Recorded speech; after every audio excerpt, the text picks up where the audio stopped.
Hello there, everybody. Mr. Eiler back here with another exciting physics lecture for you.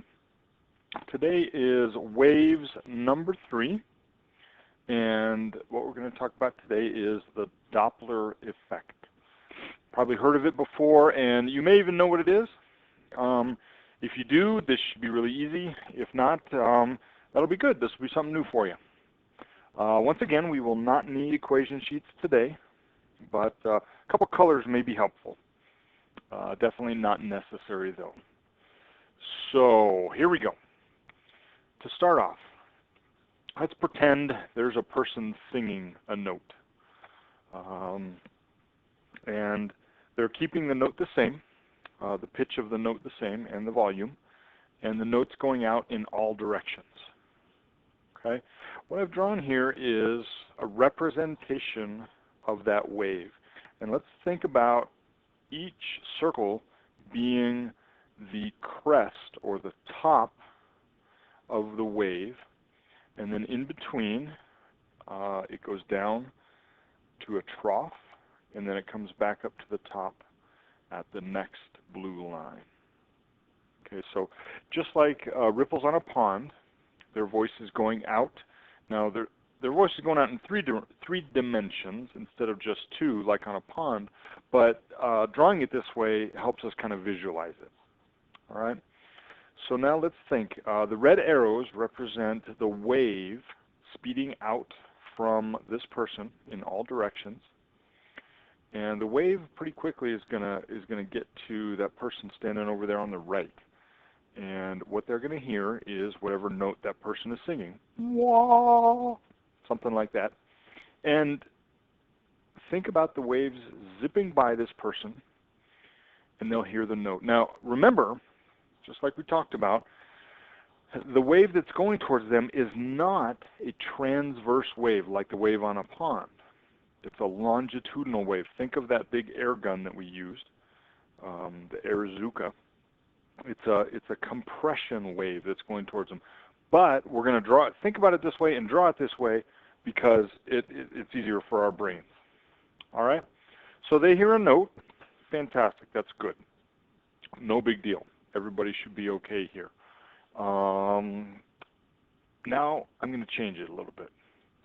Now that person is going to be running, the singing person is going to be running towards the person who's doing the listening. So now check out what happens. The red arrows still represent the waves going out. Let me draw a couple more so we remember they're going in all directions. But look at what happens. The person who's yelling or singing is running towards the other person. So what happens is those waves get squished together just a little bit. So look at the wave length of the waves. The distance from the crest to the crest is just a little less than it is on the backside, behind the person. All right? So now remember, you can't run as fast as sound goes. Well, you might be able to, a couple of you, but most of you can't. I'm kidding, nobody can. But the sound is still going out way faster than the person's running. So the sound is going to get to the listener quite quickly still, but it's going to be a little closer. So instead of singing or hearing the note, wah, they're going to hear, wah. They're going to hear a higher note because the wavelength is a little bit shorter. Okay?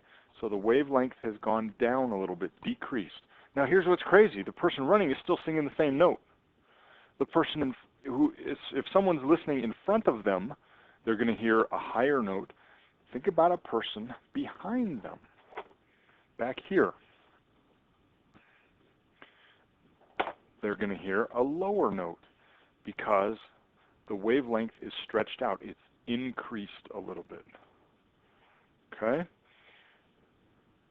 How's that? We doing okay so far? Good. One other example. Let's go back to the beginning with the person stops running and starts singing a note. Okay? Person in front and behind will hear the same thing. Now check it out. I'm going to change something.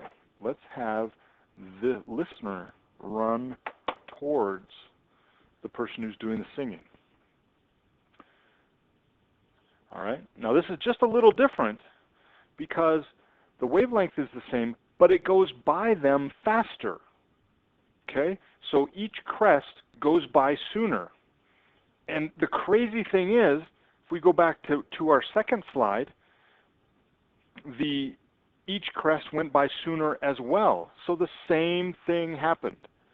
All right? In this third case, what we get is the note goes up if you're running towards the person.